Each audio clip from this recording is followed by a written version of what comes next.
नाशिकच्या पंचवटी परिसरातील मेरी रासबिहारी लिंक रोडवर शुक्रवारी रात्री एका 40 वर्षीय महिलेचा भरधाव अज्ञात ट्रकने चिरडल्याने जागीच मृत्यू झाला। मृत महिला क्रांती पाटील असल्याचे समजते।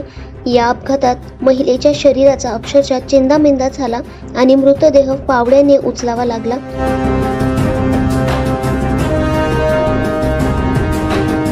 या घटनेत परिसरातील नागरिक संतप्त झाले आहेत। रस्त्यांवरील खराब डिव्हायडर, बंद स्ट्रीट लाईट्स आणि अरुंद रस्त्यामुळे अपघातांचे प्रमाण वाढत असल्याचा आरोप नागरिकांनी केला आहे।